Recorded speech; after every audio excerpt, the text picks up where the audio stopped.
అని ధ్యానం చేసుకుందాం. పరమగీతము 1వ అధ్యాయము 4వ లేఖనము. నన్ను ఆకర్షించుము, మేము నీ యొద్దకు పరిగెత్తి వచ్చెదము. రాజు తన అంతఃపురములోనికి నన్ను చేర్చుకొనెను. నిన్ను బట్టి మేము సంతోషించి ఉత్సాహించెదము. ద్రాక్షరసము కన్నా నీ ప్రేమను ఎక్కువగా స్మరించెదము. యథార్థమైన మనసుతో వారు నిన్ను ప్రేమించుచున్నారు. చిన్న ప్రార్థన చేసుకుందాం. మమ్మను ఆకర్షించడానికి మా మధ్యకు దిగవచ్చిన దేవా, స్తోత్రాలు. నీ సన్నిధిగాంది మాకు తోడుగా ఉంచి నీ ఘనమైన నామములో వినవలసిన వర్తమానములు మేము వినడానికి సహాయము దయచేయండి. ఉన్న అడ్డులు ఆటంకాలు తొలగించి నీ సన్నిధి కాంతిని మా మీద ప్రకాశింపజేసి వాక్యమని నీవే మమ్మను ఆకర్షింపచేయమని, మా మనస్సులు అటు ఇటు చెదరనీయక కేవలము నీ ఆకర్షణలో మేము ఉండడానికి సహాయము దయచేయమని, నన్ను పూర్తిగా నివసపరుచుకొనమని, నన్ను ఆకర్షించుము, మేము నీ యొద్దకు పరిగెత్తుకుని వచ్చేదమన్నా ఈ మాట యొక్క నిజార్థమును మాకు తెలియపరచుమని పునరుత్థానుడైన యేసుక్రీస్తు వారి ఉన్నత నామమందు ప్రార్థించి బ్రతమలాడి వేడుకుంటున్నాను పరమ తండ్రి, ఆమేన్. పరిశుద్ధ లేఖనములో సొలొమోను వ్రాసినటువంటి ఈ పరమగీత పుస్తకాన్ని మనము చదివినప్పుడు, నన్ను ఆకర్షించుము, మేము నీ యొద్దకు పరిగెత్తుకొని వచ్చేదము. ఈ రోజున ఏమిటి మనలను ఆకర్షిస్తూ ఉంది? ఎవరు మనలను ఆకర్షిస్తూ ఉన్నారు? బైబిల్ లేఖన భాగాలను మనము ఆలోచన చేసినప్పుడు మనం ఏ ఆకర్షణలో పడిపోతూ ఉన్నాము, అసలు ఎవరు మనల్ని ఆకర్షిస్తూ ఉన్నారు అని ఆలోచన చేసినప్పుడు ప్రియులరా, నేటి దిన అంశము ఆకర్షణ. ఏమిటి ఈ ఆకర్షణ అంటే, లోకములో లోకానుసారంగా మనము పరిశీలన చేసినప్పుడు ఆకర్షణ కొరకు ఎన్నో రకరకాలైనటువంటి టెక్నికల్స్ ఉపయోగిస్తూ ఉంటారు. పిల్లరా, ఆకర్షించుకోవాలి అని అంటే చాలా స్వయిస్తాల కృషి చేస్తూ ఉంటారు. ఆకర్షణ అనేది ఒకరొకరు చేస్తున్నారు, దానికి ఎగపడుతున్నారు అని అంటే మరి ఒకరు ఏం చేస్తారు చెప్పండి? ఇంకా ఎక్కువగా ఆకర్షణీయంగా ఉండడానికి ఏదైనా చేయడానికి ఇష్టపడుతూ ఉంటారు. ఈ రోజున మరి మనం దేనికి ఆకర్షించబడుతున్నాం? దేనిలో మనం పడిపోతున్నాం? ఏది మనల్ని ఆకర్షిస్తూ ఉంది? ఎవరి ఆకర్షణలో మనము మునిగి తేలుతున్నాం? లోకాకర్షణలోనా, లేక దేవుణ్ణే నిజంగా దేవుని ఆకర్షణలో మనము మునిగి తేలగలుగుతున్నామా? ఈ లేఖనాలు ఈ రోజున పునరుత్థానుడైనటువంటి క్రీస్తుని బట్టి మనము నేర్చుకుంటే, వాక్యం చెప్తున్న మాట, నన్ను ఆకర్షించుము, మేము నీ యొద్దకు పరిగెత్తుకుని వచ్చేదాం. దేవుడు ఆకర్షించేవాడా లేక విడిచిపెట్టేవాడా? ఈ లేఖనాల్లో మనము ఆలోచన చేసినప్పుడు 45వ కీర్తన 2వ శరణములో వ్రాయబడినటువంటి మాట, నరులందరికంటే నీవు అతి సుందరుడవై ఉన్నావు. నరులందరికంటే నీవు అతి సుందరుడవై ఉన్నావు. నీ పెదవుల మీద దయారసం పోయబడి ఉన్నది. లోకంలో చాలా రకాలైన ఆకర్షణలు ఉండవచ్చును, కానీ ఇలాంటి ఆకర్షణ మరి ఎవ్వరూ కూడా ఇవ్వలేనటువంటి ఆకర్షణ సుందరుడైన క్రీస్తు వారు మాత్రమే కలిగి ఉన్నారు. ఇది వాస్తవం, ఇది సత్యం. ఏమిటి ఆయనలో ఉన్న ఆకర్షణ అంటే, నరులందరికంటే కూడా ఆయన అతి సుందరుడు. అవునంటారు కాదంటారా? ఏ సుందరత్వం ఆయనలో ఉంది? ఈ రోజున లోకములో ఉన్న వాళ్ళు చాలా ఆకర్షణలో పడిపోతా ఉన్నారు. అందమనే ఆకర్షణ, మరి ప్రియులరా డబ్బు అనే ఆకర్షణ, ఇంకా మనం చూసినట్లయితే వైభోగం అనే ఆకర్షణ. ఒకడు ఒక బిల్డింగు మంచిగా కట్టుకున్నాడంటే అంతకంటే ఇంకా బాగా కట్టాలి అనేటువంటి ఆకర్షణ, ఏదేదో రకరకాలైనటువంటి విధానములో ఆకర్షణీయంగా అగపడుతూ ఉన్నటువంటి వాటికి మొగ్గు చూపుతున్న వారులారా, ప్రభు ఏమై ఉన్నారో లేఖనాలను బట్టి మనకి నేర్పిస్తూ ఉన్నారు. ఈ రోజుల్లో మానవులుగా సృజించబడిన మానవులందరూ కూడా మనం అనుకుంటాం ఎంత అందంగా ఉన్నారోనని. ఈ అందము ఈ లోక రీతిగా చూసేటువంటి శారీరకంగా ఉన్నటువంటి ఈ అందము మోసకరమని దేవుని యొక్క వాక్యం సెలవిస్తూ ఉంది. మనిషి చాలా అందంగా ఉన్నాడు అని అనుకుని చాలామంది ఏం చేస్తారంటే ఆకర్షణలో పడిపోతూ ఉంటారు. చాలా అందంగా ఉన్నారు అని అనుకుంటారు, కానీ చూస్తే తీరా ఆ అందం వాడిపోయే అందం. అవునంటారా కాదంటారండి? ఎంత అందంగా ఉన్న వాళ్ళైనా తర్వాత వాళ్ళ అందం కాస్త ఏమవుతుంది? వాడిపోయే అందం. అందుకే అందం మోసకరం, సౌందర్యం వ్యర్థం. అసలు అందం అంటే ఏమిటో ఆ లేఖనంలోని రాస్తూ యెహోవా యందు భయభక్తులు కలిగిండుటే అసలైనటువంటి సౌందర్యం. యెహోవా యందు భయము భక్తి కలిగి ఉన్నట్టే అసలైన అందం. ఇక్కడ అందమైన వాడు ఒకడు కనబడతా ఉన్నాడు, ఆయన మనల్ని ఆకర్షిస్తున్నాడు. ఏమిటి ఆకర్షణ అంటే నరుల కంటే నీవు అతి సుందరుడవై ఉన్నావు, నీ పెదవుల మీద ఏముందంట? దయారసం కలిగి ఉంది. అందమైన వారు పెదాలు దయతో ఉంటాయంటారా? అందం కలిగిన వారు మోసం చేస్తారే గాని తప్ప దయ చూపిస్తారంటారా? అందం కలిగిన వారు వాళ్ళ అందముతో మోసాలు చేయిస్తారే కానీ తప్ప, మోసంలో పడేస్తారే కానీ తప్ప వాళ్ళ అందం వల్ల ప్రయోజనం అనేది ఏది కూడా లేదు. ఒక విషయాన్ని మనం ఈరోజు నేర్చుకుంటే, దేవుడు ఏమై ఉన్నాడు అంటే నరుల కంటే ఆయన అతి సుందరుడు. అయితే ఆయన పెదాల మీద ఏమున్నాయంటే దయారసం పోయబడి ఉంది. ఈ లోకంలో మనిషికి లేనిది దయ, కానీ దేవుడు కలిగి ఉన్నది దయ. ఆ దయారసము ఆయన పెదాల మీద, ఆయన దగ్గరికి వెళ్ళి అడగాలే కానీ ఆయన దయ కురిపించే దేవుడై ఉన్నాడు. ఈరోజున దేవుడు వాడుకోవాలి ఒక వ్యక్తిని అనంటే, పునరుత్థాన దినాల్లో మనం ఉన్నాము. పునరుత్థానుడైన క్రీస్తు వారు మనల్ని ఎలా ఆకర్షించారో తన ఆకర్షణీయమైనటువంటి శక్తిని ఇక్కడ మనకి విశదపరుస్తూ ఉన్నారు. నన్ను ఆకర్షించు, ఈ మాట యొక్క నిదర్శనం మనం కలిగి ఉంటే ప్రియులరా, యేసుప్రభు వారు నిద్రించి లేచిన తర్వాత అనేకులను దేవుడు ఆకర్షించారు. అంతకుముందు కావలి వారు వెళ్ళి చెడు బీజాన్ని లోకములో వెదజల్లారు. ఏమని వెదజల్లారు వారు చెప్పండి? చెడు ప్రాకినట్లుగా మంచి అసలు నాటుకోదు మనుషుల్లో, అవునంటారు కాదంటారా? చెడు చాలా స్పీడ్గా, అతి మిక్కిలి ఫాస్ట్గా ఏం చేస్తుంది చెప్పండి?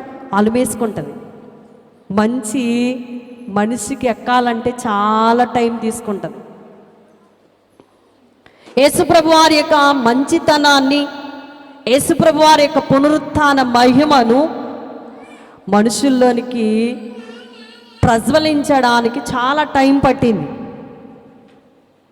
చెడు వార్తను వినగలిగారు కానీ సత్యం కలిగినటువంటి పునరుత్థానుడైన క్రీస్తు యొక్క సువార్తను వారు పెడచెవిని పెట్టారే కానీ చెవివ్వడానికి చాలా టైం పట్టింది. ఈరోజున మనం గ్రహించవలసిన అంశం ఏంటి అని అంటే, కావలి వారికి ద్రవ్యం ఇచ్చి అక్కడ చెప్పించినటువంటి చెడు వర్తమానం ఏంటి అని అంటే, అతడు సజీవుడై ఉన్నప్పుడే ఏం మాట్లాడారట? నేను లేచేదను అన్న మాట మాకు జ్ఞాపకం ఉన్నది కనుక మీరు వెళ్ళి ఏం చెప్పాలి? సమాజంలోనికి వెళ్ళి మీరేం చెప్పాలి? ఆయన శిష్యులు వచ్చి ఆయన శవాన్ని ఎత్తుకొని పోయారు అని చెప్పాలా? ఏ వర్తమానం చెప్పాలంట? క్రీస్తుని ఎలా ప్రకటించాలంట? యేసుప్రభు వారి యొక్క శవాన్ని తన సొంత శిష్యులు వచ్చి ఎత్తుకొని పోయారు అనే వర్తమానం చెప్పాలే కానీ తప్ప ఆయన లేచున్నాడు అనంటే, బ్రతికొండడం కంటే ఇప్పుడు తిరిగి లేచినప్పుడు ఇంకా బలంగా స్వార్థ ప్రకటింపబడుతుంది. ఆయన వెంబడి వెళ్ళిపోతారు ప్రజానీకం. కాబట్టి ఈ వార్త చెప్పండి అని చెడు వార్తనట వారు నూరు పోసుకొని అనేకులకు విషదపరచగా, ఆ వార్త ఈనాటికి కూడా యూదుల్లో చాలా మందిలో ఆ చీకటి ఆవరించింది. యేసు ప్రభు లేవలేదు, ఆయన శిష్యులు వచ్చి ఆయన్ని ఎత్తుకొని పోయారు. చాలామంది యేసు ప్రభు వారిని ఆ విధంగా నేను నమ్మారు, కానీ ఒకరే ఒకరు సమాధి దగ్గరే ఉన్నారు. ఆయన ఆకర్షణీయమే అయినటువంటి మాటే కలిగి ఉన్నారు. ఆయన ఆకర్షణలోనే పడి ఉంది ఆమె. ఆయన వర్తమానం కొరకు ఎదురు చూసింది. ఏమైపోయినా పర్వాలేదు, ఆయన కనబడాలా, ఆయన నాకు వర్తమానం ఇవ్వాలా, ఆయన నాతో మాట్లాడాలా, నా బ్రతుకు ఎంతో ధన్యం అని అనుకుంది. మంచిని ఎక్కించుకోవడానికి ఎక్కడుందంట? ఒంటరి కత్తిగా సమాధికి ఎదురుగా దేవుని వైపే చూస్తూ ఉంది, ఏడుస్తూ ఉంది. దేవుడు వచ్చి మాట్లాడే వరకు కూడా ఆమె నిష్టను పోగొట్టుకోలేదు, ఆమె భక్తిని పోగొట్టుకోలేదు, ఆమె విశ్వాసాన్ని పోగొట్టుకోలేదు, ఆమె దృఢమైనటువంటి నిర్ణయాన్ని ఆమెలోని తీసివేసుకోలేకపోయింది. బలంగా నమ్మిన శిష్యులే పారిపోయారు. కానీ మగ్దలేని మరియ మాత్రం ఎవరి ఆకర్షణ కోరుకుందట?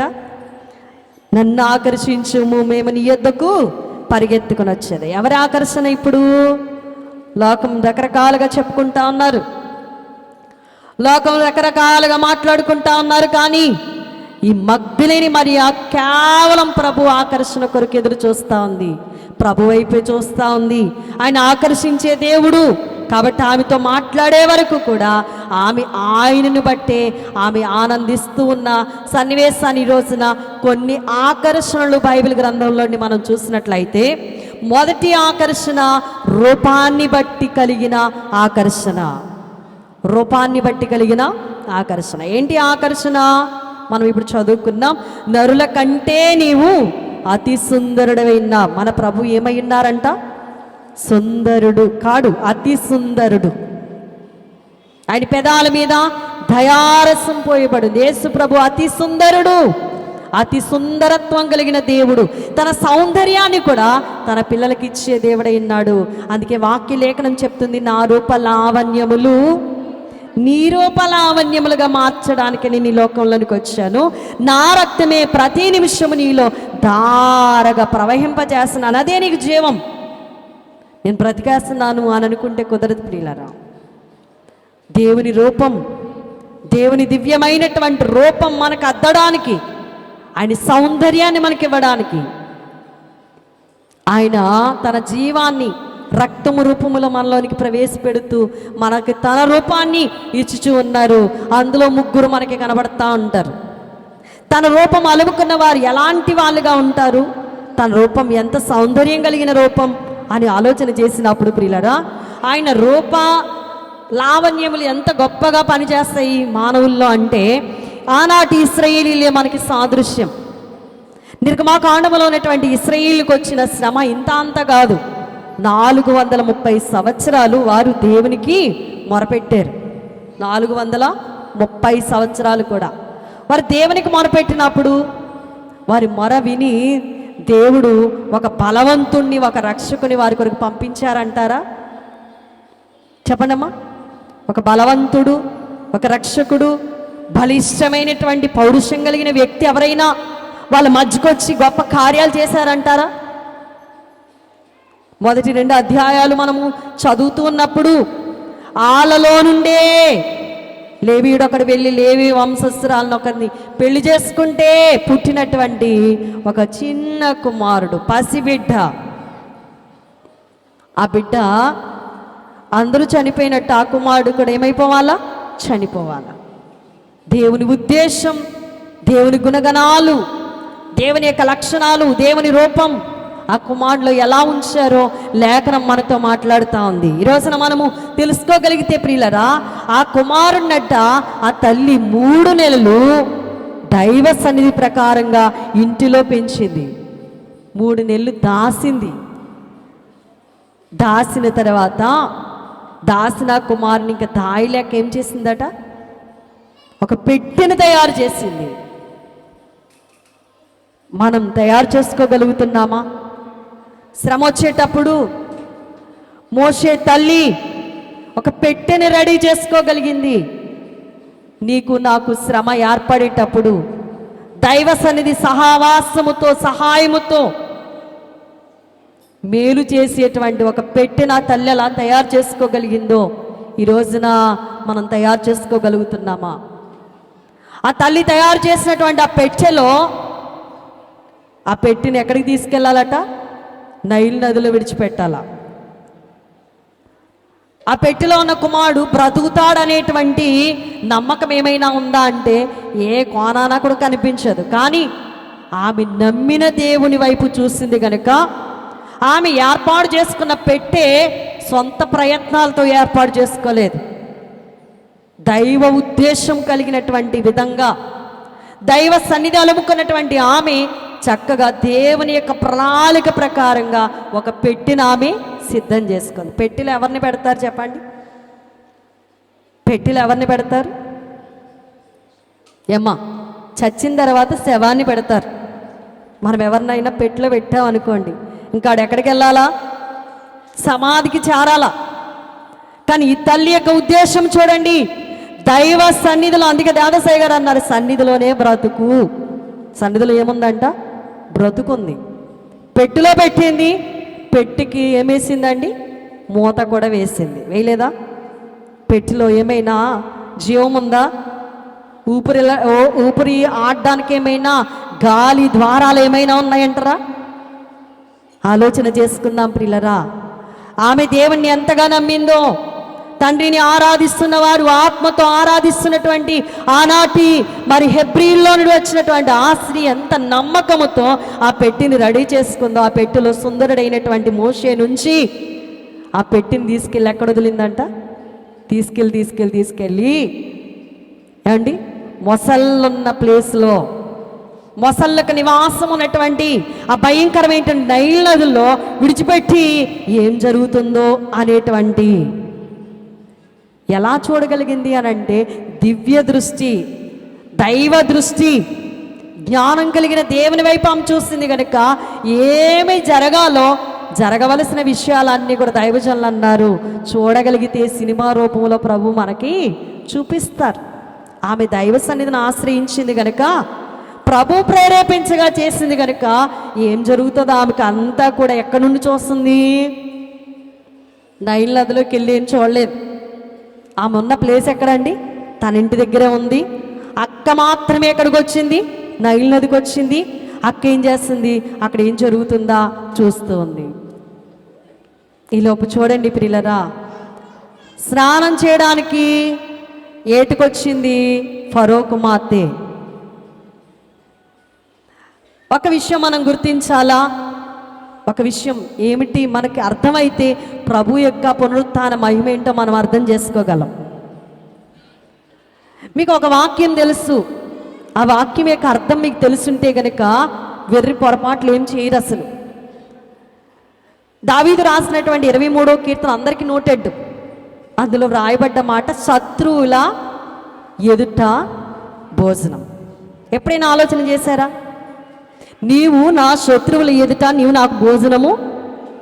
శత్రువులుంటే భోజనం ఎలా చేస్తాం మనం? శత్రువులు ఎదుటకుండా దేవుడు భోజనాన్ని ఎలా పెడతారు? ఈ విషయాన్ని ఎప్పుడైనా ఆలోచన చేశారా? ఒకటి మోషే జీవితంలో తన తల్లిగారు చేసినట్లుగా ఆ పెట్టెని తీసుకెళ్ళి ఎక్కడ ఆహుతి చేస్తుంది అని అంటే నైల్ నది మొసళ్ళ దగ్గర ఆ పెట్టెని విడిచిపెట్టేసింది. నైల్ నది అనగానే మొసళ్ళు, ఆ మొసళ్ళ యొక్క ప్లేస్లో విడిచిపెట్టి కూడా సర్వశక్తిని వైపు చూస్తూ ఉంది. ఆయన ఆకర్షణ వైపు చూస్తూ ఉంది.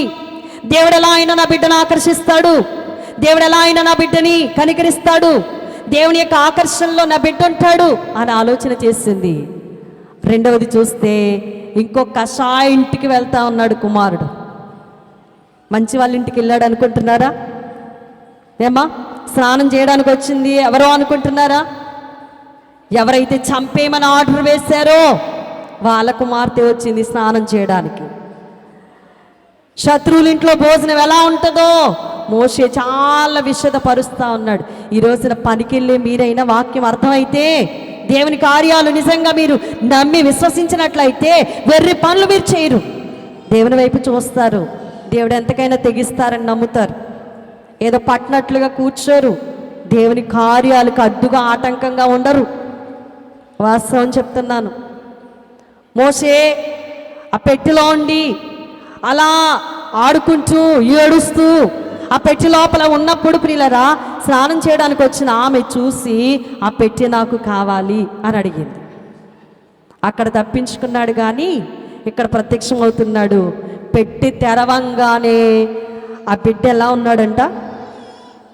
ఏమ్మా, ఆ కుమారుడు ఎలా ఉన్నాడంట? సుందరుడై ఉన్నాడట. ఎలా ఉన్నాడండి? సుందరుడైతే మాత్రాన ఆ కుమారుడు ఎవరి కుమారుడు చెప్పండి? ఎవరి కుమారుడు ఆ కుమారుడు? మనకు అర్థం కావాలి అనంటే ఒక మంచి వైభోగం కలిగినటువంటి ఫ్యామిలీ నుండి వచ్చి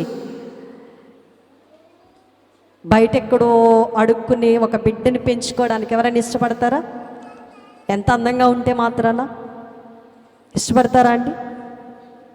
కానీ దేవుడు తన యొక్క దివ్య గుణాన్ని ఆ కుమారులో, ఆ రాజకుమార్తె ఆ బిడ్డను చూడగానే దేవుడు అక్కడ ఏం పెట్టాడండి? ఆకర్షణ. ఏ ఆకర్షణ? ఒకటి ప్రియులరా, ఆమెకి బిడ్డలు లేకపోవడం ప్లస్ అయింది. ఆమె బిడ్డను చూడగానే ఆ బిడ్డ మీద మనసు పారేసుకోవడం ఇంకొకటి ప్లస్ అయ్యింది. దేవుడు తను కోరుకున్నప్పుడు ఎంతకైనా తెగిస్తాడు. వాస్తవం ప్రియులరా, మీకు అర్థం అవుతుందో లేదో నాకు తెలియదు, కానీ దేవుడు మనల్ని వాడుకోవాలి అనుకుంటే ఆయన ఆకర్షిస్తాడు, మనల్ని వాడుకుంటాడు. ఆయనలో ఆకర్షణ శక్తి ఉంది. ఆ కుమారుని చూడగానే ఆమె అంటుంది, ఆ కుమారుడు నాకు కావాలి. వెళ్ళి ఎలా పెంచగలదండి? ఆమె ఏమైనా పాలు ఇయ్యగలదా? ఆ బిడ్డని ఏమైనా పెంచగలదా? అలాంటప్పుడు కూడా దేవుడు అక్కడ చూడండి మరి యొక్క విధానంగా మిరియాము గబగబా పరిగెత్తుకుని వచ్చి అంటుంది, అమ్మా మీకు ఆ బిడ్డ నచ్చినట్టున్నాడు, ఆయన కొరకు నేను ఒక దాదిని పిలుచుకుని రావడం మీకు ఇష్టమేనా అని అడిగింది. ఓ అంతకంటేనా? ఎంత ఆకర్షణ! చాలామంది పిల్లలు చాలామంది నిర్దాక్షిణ్యంగా వీళ్ళ నాన్నగారి చేతనే వదకి ఏర్పడిపోతూ ఉంటే అదే ఇంటిలోనికి అదే బానిస బిడ్డను ఏం చేస్తుంది? ఈమె తీసుకుని వెళ్ళి ఆ బిడ్డని ఏం చేసిందంట? రాకుమారులాగా పెంచింది. అది అయ్యే పని అంటారా చెప్పండి? ఏమ్మా అర్థమవుతుందా? అయ్యే పని అంటారా? అవని పని. కానీ దేవుడు ఏం చేశాడు అక్కడ? నన్ను ఆకర్షించు, మేము నీ యొద్దకు పరిగెత్తుకుని వచ్చేదాం. ఈ కుమారుని ద్వారా బలిష్ఠుడు కాకపోయినా ఈ కుమారుని ద్వారా ఇశ్రాయేలీలైన వారిని దేవుడు ఏం చేశాడంట? రక్షించారు. ఇక రెండో వ్యక్తి ఉన్నారు, దావీదు. దావీదు ఎంత ఉన్నాడండి? సమూయేలు అభిషేకించడానికి దేవుడు అంటున్నాడు, సౌలు చేసిన దుర్మార్గము, సౌలు చేసిన పని, ఎర్రి పని చూసి ఎన్నాళ్ళు చేతకాని వాళ్ళ కూర్చుంటావు. నేను చెప్తున్నాను, నీ యొక్క కొమ్మును తైలంతో నింపు. నేను చెప్తున్నాను, యెషయా యొక్క కుమారుల్లో ఒకడిని నేను కోరుకుంటున్నాను, వాళ్ళ దగ్గరికి వెళ్ళు అని అన్నప్పుడు ప్రియులరా, అక్కడ దేవుడు చేసిన గొప్ప కార్యం. యెషయా దగ్గరికి వెళ్ళాడు, అయ్యా నీ బిడ్డల్లో ఒక బిడ్డని దేవుడు కోరుకుంటున్నాడు, బలి అర్పించాలా అని అన్నప్పుడు ఆ బిడ్డని ఏం చేశారట? 7 తీసుకుని యెషయా సమూయేలుతో పాటు వెళ్ళాడు. సమూయేలుతో పాటు వెళ్ళినప్పుడు ప్రియులరా మనం చూస్తూ ఉన్నాం, సమూయేలు తైలపు కొమ్ము తీసుకొని ఒక్కొక్కరి మీద తైలం పోయడానికి సిద్ధంగా ఉన్నాడు. సిద్ధంగా ఉన్నప్పుడు తైలం పోస్తున్నాడు, అభిషేకం వస్తుందని ఆరాటపడతా ఉన్నాడు. కానీ ఫస్ట్ వాడు మొదలుకొని 7వ వాడి వరకు ప్రభు అంటున్నారు, వీళ్ళెవ్వరు కూడా నాకు అవసరం లేదు. సమూయేలు కూడా మోసపోయాడు. మొదటి వాడిని చూడగానే ఎంత బలిష్టంగా ఉన్నాడు, ఎంత ఎత్తరగా ఉన్నాడు, ఈడేనేమో కావలసిన వాడు అని అనుకున్నాడు, భ్రమలో ఉన్నాడు. కానీ ప్రభు అంటున్నారు, వీళ్ళెవ్వరూ కూడా నాకు అవసరం లేదు. సమూయేలు అంటున్నాడు, యెషయా ఇంకా నీకు ఎవరైనా ఉన్నారా అని అన్నప్పుడు యెషయా అంటున్నాడు, అయ్యా కడసిరివాడున్నాడు. అంటే వాడు ఉన్నా కూడా తన లెక్కలో చిన్నవాడు కదా, చిన్నవాడితో పని ఏముంటుంది? వీళ్ళైతే బలంగా ఎదిగిన వారై ఉన్నారు, యవనములో ఉన్నారు, దేవుడికి కావలసిన వారు వీళ్ళై ఉంటారు అనే సదుద్దేశంతో ఉండిపోయాడు. కానీ చిన్నవాడు, ఇంకా వయసు రానివాడు, అందంగా ఉన్నాడు, ఆడితో దేవునికి పని ఏముంటుంది? అలాంటి కోణములు ఆలోచిస్తూ ఉన్నప్పుడు ఇంకా ఎవరైనా ఉన్నారా అంటే ప్రియులరా అక్కడ అంటున్నాడు, కడసరి వాడు ఒకడు ఉన్నాడు, తీసుకురా అని అనగానే అతడు ఎలా ఉన్నాడంట? రూపసి, బహు సౌందర్యం కలిగిన వాడు, ఎర్రటివాడు, చక్కని నేత్రాలు కలిగిన వాడు, చూడ్డానికి సౌందర్యంగా ఉన్నాడు కదా అని చెప్పేసి చూస్తూ ఉన్నాడు. చూడగానే ప్రియులారా దేవుడు అంటున్నాడు, ఇతడే నేను కోరుకున్నవాడు. దేవుడు అందాన్ని కోరుకున్నాడు అనుకుంటున్నారా? కాదు ప్రియులారా. దేవుడు ఏం కోరుకున్నాడండి? అతనిలో ఉన్నటువంటి సన్నిధి అనుభవాన్ని కోరుకుంటున్నాడు. అతనిలో ఉన్నటువంటి దివ్య లక్షణాన్ని కోరుకుంటున్నాడు. అందంగా ఉన్నాడు కానీ లోకం వైపు చూడలేదు. అందంగా ఉన్నాడు కానీ తన అందాన్ని వ్యర్థమైన వాటి కొరకు వాడలేదు. తన అందం కూడా దేవుని సన్నిధిలో వాడేటువంటి దివ్య గుణం కలిగిన వాడే దావీదు గారు. తన ఆకర్షణ కూడా దేవుని వైపు ఉంది. దేవుడు ఇప్పుడు అప్పుడు ఏం చేశాడంట? అందమైనటువంటి తనని దేవుడు ఆకర్షించాడు. ఇప్పుడు అందమైన వాడి ద్వారా దేవుడు గొప్ప కార్యాలు చేశాడు. 40 సంవత్సరాలు నెమ్మదిగా తన రాజ్యాన్ని ఆయన పరిపాలన చేసిన గొప్ప వ్యక్తి దావీదు గారు. ఇంకా మూడోవాడు ఒక ఆయన ఉన్నాడు, యోసేపు గారు. ఈయన్ని కూడా చాలా హీనాతిహీనంగా తీసి పాడేశారు ఆ దినాల్లో. ఏమనుకున్నారంట? వస్తున్నాడు రా, వస్తున్నాడు, వచ్చేస్తున్నాడు, కలలు కనేవాడు వస్తున్నాడు, మన మీద కనేస్తాడు వీడు కళ. మా నాన్న అమ్మ మీద కూడా కళ్ళ కనేస్తున్నాడు. మనము నమస్కరించేస్తున్నామంట వీడికి, తల్లిదండ్రులు కూడా నమస్కరించేస్తున్నారంట. వీడి పీడ ఏదైనా విడగొట్టేసుకోవాలి ఈ రోజుతో అని అనుకునంట. ఎంత వెర్రి ప్రయత్నం చేశారో ఆ దినమందు. ఆడిని పట్టుకుని చంపేయాల, ఆడుంటే మనకి అడ్డంగా ఉన్నాడు అని అనుకునంట. వాడి కొరకు ఎన్ని ప్రయత్నాలో చేశారు. అన్ని ప్రయత్నాలు కూడా విఫలమైపోతూ ఉన్నాయి. ఆఖరికి ఒక రోజున దొరికాడురా అని అనుకున్నప్పటికీ ఒక పెద్దన్నగారు అంటున్నాడు, అయ్యా అన్నలారా తప్పు కదా, మన రక్తమే పంచుకుని పుట్టాడు వాడు కూడా, కాబట్టి చంపేసి ఆ భయంకరమైనటువంటి శిక్ష మన మీద ఎందుకు, ఈ నీరు లేని గోతులో పడేద్దాం అని ఒకడంటే, ఆడు వెళ్ళిన దాకా ఉండి ఇంకొకడు అంటాడు, ఎందుకు 4 డబ్బులు వస్తాయి, ఎవరైనా కొనుక్కుంటారేమో, ట్రై చేద్దాం అనుకునంట. ఇష్మాయిలీలకి ఏం చేశారమ్మా? అమ్మేశారు. అమ్మేసినప్పుడు ప్రియులరా ఈ చిన్నవాణ్ణి, అందమైన వాణ్ణి తీసుకెళ్ళి బజార్లో వేలం పాటేశారంట. ఈ చిన్నవాడు, అందమైన వాడు ఎవరినో ఆకర్షించడం కాదు, దేవుని దృష్టిలో ఉన్న ఈ చిన్నవాడు ఎవరి ఆకర్షణలో ఉన్నాడో తెలుసా? దేవుడు ఆకర్షించాడు గనక పోతీఫర్ ఆకర్షించాడు. ఈ రోజున పోతీఫర్ ఇంటికి వచ్చాడు, పోతీఫర్ కొనుక్కున్నాడు, పోతీఫర్ ఇంట్లో పెట్టుకున్నాడు. కానీ అక్కడ ఇంకొక ఆకర్షణ కనబడతా ఉంది, లోకాకర్షణ. కానీ ఆ ఆకర్షణ నాకు అవసరం లేదు, అది తాత్కాలికమైనది, అసహ్యమైనది, దానిలో నేను పడను అని అనుకున్నాడు. పరిగెత్తుకుంటూ వస్తూ ఉన్నాడు, జైలు పాలయ్యాడు. మనం అందరం ఎరిగిన వాడము. దేవుడు నన్ను ఎప్పటికైనా ఆకర్షిస్తాడు, దేవుడు నన్ను ఎప్పటికైనా దీవిస్తాడు, దేవుడు నన్ను ఎప్పటికైనా ఆశీర్వదిస్తాడు అనేటువంటి ఒక సదుద్దేశముతో జైల్లో కూడా దేవుని ఆకర్షణ వైపే చూస్తున్నాడు. ఇప్పుడు దేవుడు అతన్ని ఏం చేశాడు? ఆకర్షించాడు, పట్టుకున్నాడు.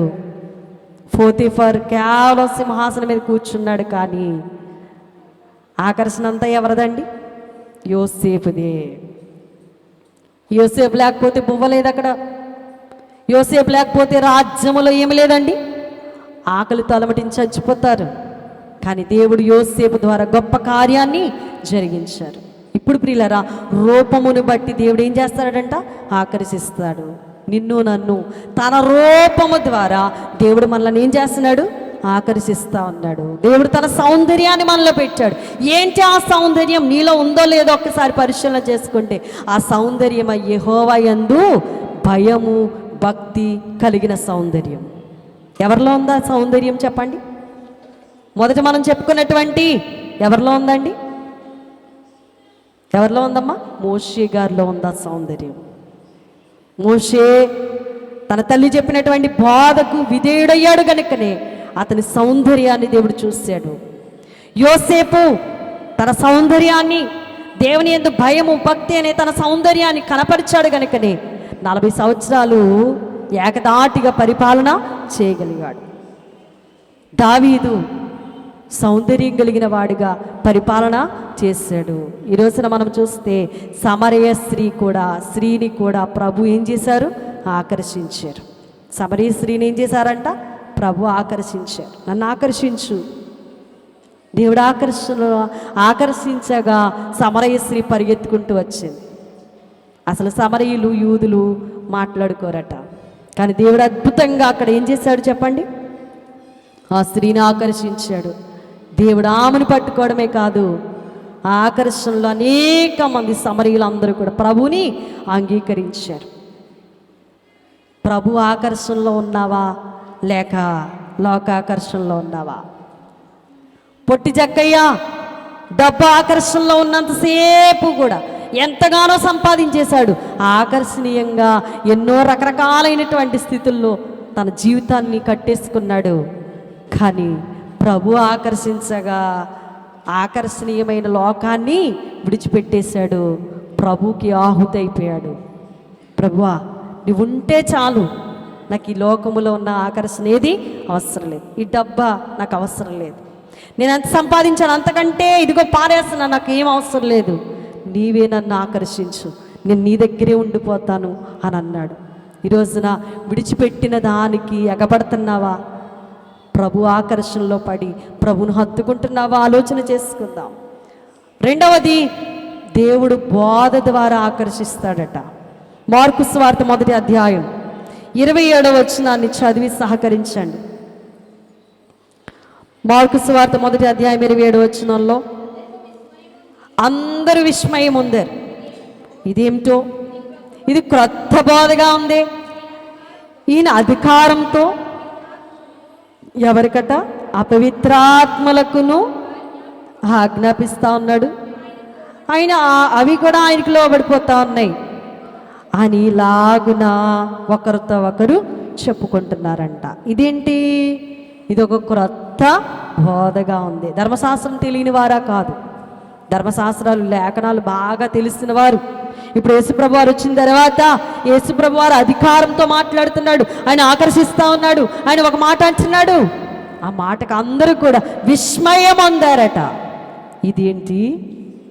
ఇది క్రొత్త బోధగా ఉందే, ఈయన అధికారముతో అపవిత్రాత్మలకు కూడా ఏం చేస్తున్నాడు? వాళ్ళకి ఆజ్ఞాపిస్తుంటే అవేంటి ఆయన మాటకు అలా లోబడిపోతున్నాయి? ఆకర్షణ. లూకా సువార్త 21:38 చదువుదాం. 21:38లో కూడా ప్రియులరా, ప్రజలందరూ ఆయన మాట వినడానికి దేవాలయములో ఆయన యొద్దకు పెందల కాడ వచ్చుచుండిరి. ఆయన మాటతో ఆకర్షించాడండి.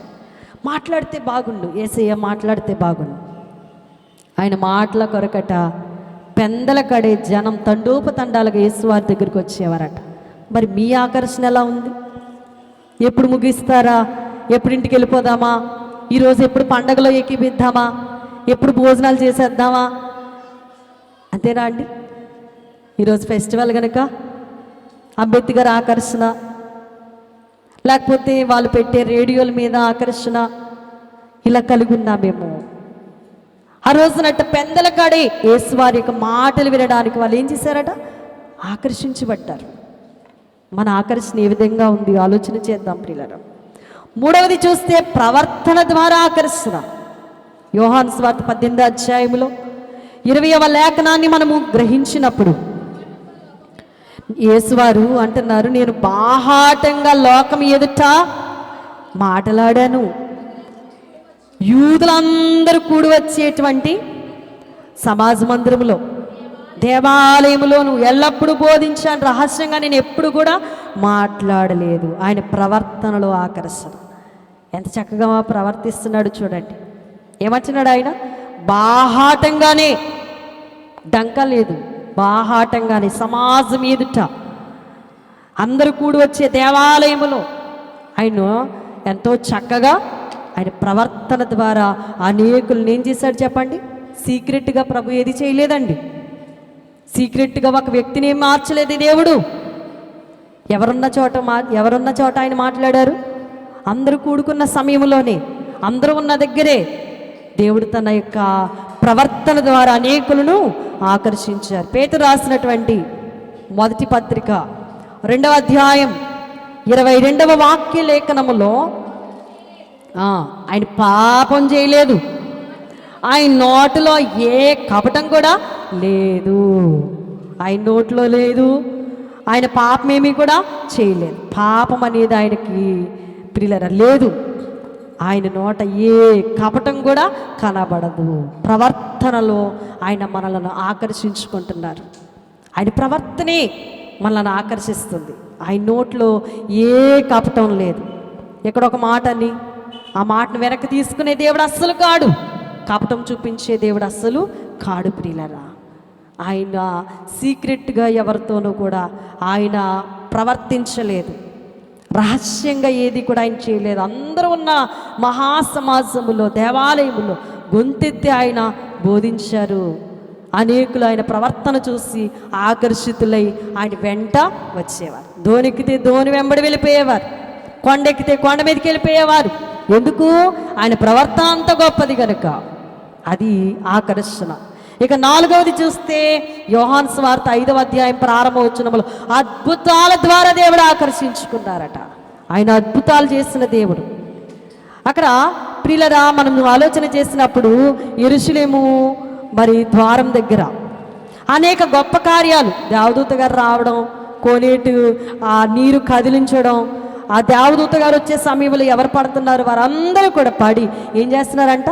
స్వస్థత పడుతూ ఉన్నప్పుడు ఆయన ఒక అద్భుతం చేశారు. అక్కడ నీటిలో పడి బాగుపడటం కాదు, ఇప్పుడు యేసుప్రభు వారి మాట ద్వారా, అద్భుతం ద్వారా 38 సంవత్సరాల రోగి ఆయన ఆకర్షణ ద్వారా ఏమైపోయాడు? బాగుపడిపోయాడు. యోహాను సువార్త 5వ అధ్యాయం అంతా కూడా మనం చూస్తే ఆయన ఎలా ఆకర్షించుకున్నాడంట? అద్భుతం ద్వారా.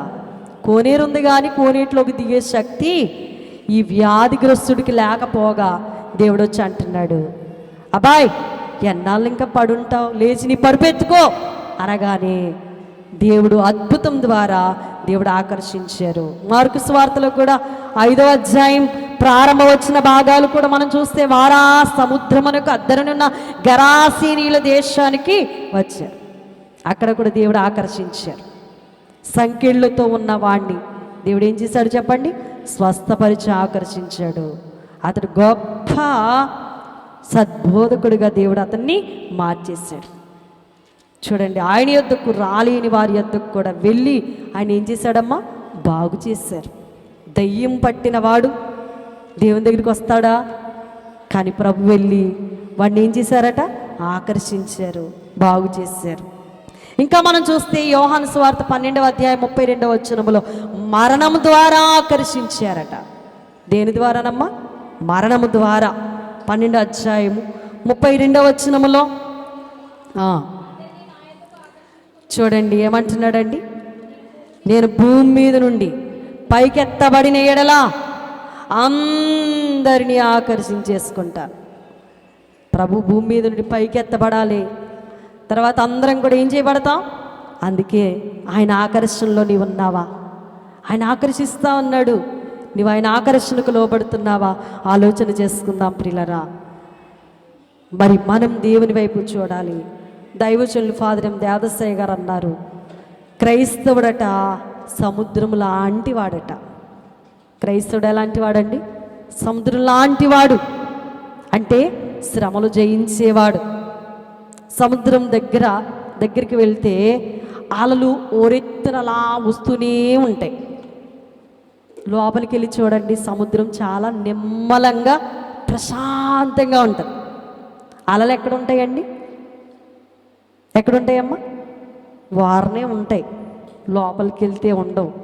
క్రైస్తవ జీవితం అలుముకున్న నీకు నాకు దేవుడు మనం లోతు కంట నడిపించి ప్రశాంతతనిచ్చే దేవుడై ఉన్నాడు. కానీ పైన ఈ శ్రమలు, చిన్నపాటి వ్యాధిగ్రస్తమైనటువంటి స్థితులు చూసి అయ్యబాబోయ్ అని భయంకరమైనటువంటి స్థితిలో నీవు ఉన్నావనుకో, ఆయన ఆకర్షణలో లేకుండా లోకానికి ఆహుతి అయిపోయావనుకో, నువ్వెప్పటికీ మారలేవు.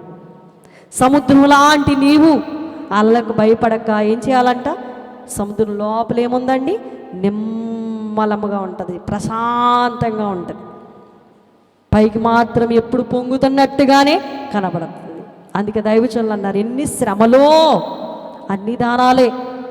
ఒక ధరిని శ్రమ ఉన్నా ఒక ధరిని మేలే ఉంటుంది కాబట్టి మనం భయపడకూడదు. గట్టు మీదే ఉంటాయి కానీ అలలు, లోపల మాత్రం ప్రశాంతత. అలాగే చివరిగా చూస్తే ఆయన పునరుత్థానం ద్వారా ఆకర్షించుకున్నాడు.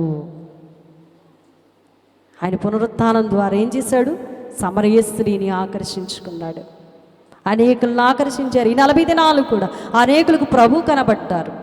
ప్రపంచంలోకెల్లా తెరవబడిన సమాధి ఏదైనా ఉంది అనంటే అది ప్రభు సమాధి. ఆయన మనల్ని ఆకర్షించుకుంటున్నారు. మీరు ఒకవేళ లోకాకర్షణలో పడిపోతే పిల్లల లోకంలోకి వెళ్ళకండి. ఆకర్షించుకునేవాడు చాలా హడావిడి చేస్తూ ఉంటాడు. ఇప్పుడు వ్యాపారస్తులు ఉన్నారండి, లైన్గా వ్యాపారాలు జరుగుతున్నాయి అనుకోండి.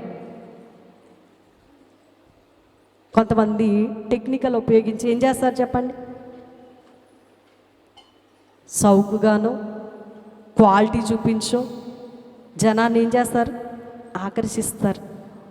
ఆకర్షణలో పడ్డదాకా వాళ్ళు చుట్టూ తిప్పుకుంటారు, తర్వాత క్వాలిటీ పడిపోద్ది. అవునా కదండి?